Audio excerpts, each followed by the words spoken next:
for the people of Kenya. I have no problem with discourse, criticism, and alternative proposals. In fact, I welcome them and listen to feedback in order to learn, improve, and become better.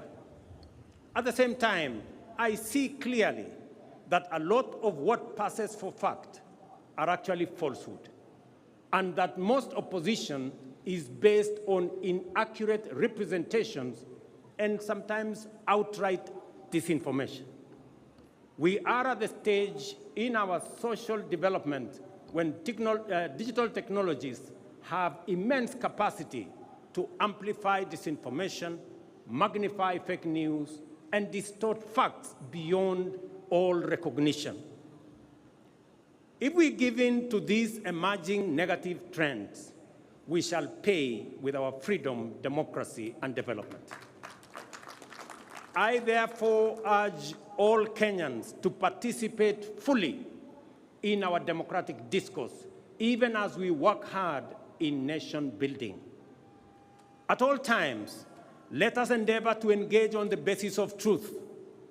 Failure to do so will take us down the path of negativity, tear us away from the values we cherish, and turn us into a people estranged from unity, who sabotage development, undermine democracy, and destroy our republic in pursuit of political expediency.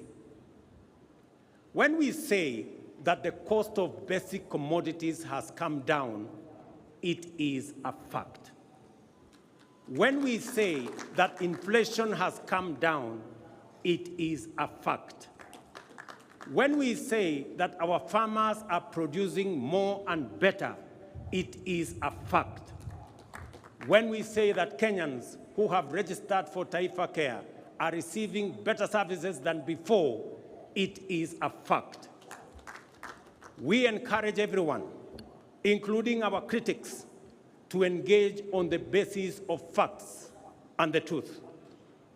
If some of us persist in the culture of reckless negativity, for how long will cynics mobilize Kenyans to deny facts that they can feel, that they can touch, and they can see? What will they say in a few weeks' time when we begin to give keys to new homeowners of our affordable housing units?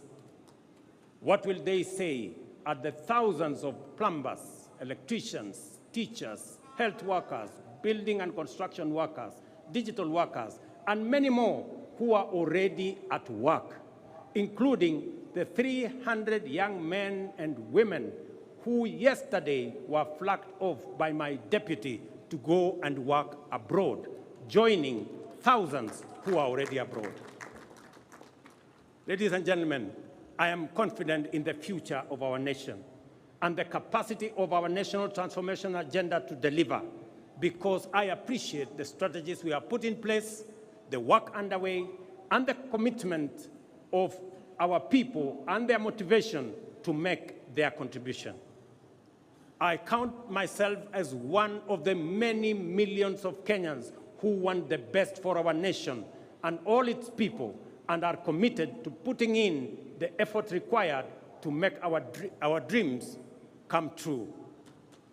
We are driven by strong hope and unwavering optimism, as well as unfailing desire to reach for a better tomorrow. It is confidence based on understanding, hope built on truth, and optimism that stands on the firm foundation of facts. We must do all we can to maintain the essential character of our republic as an open and free democratic society.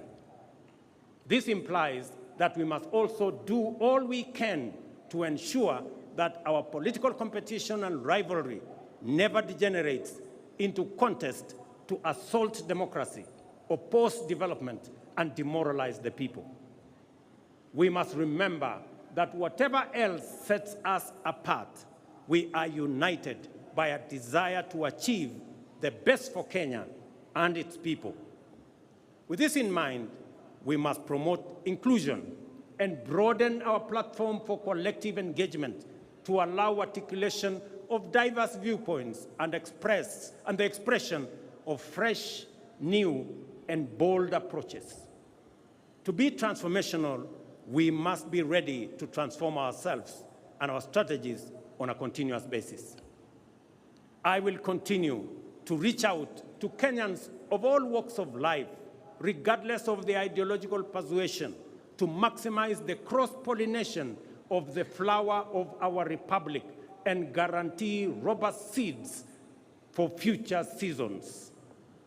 You must never underestimate your power as citizens and your ability to create positive change individually and all of us collectively.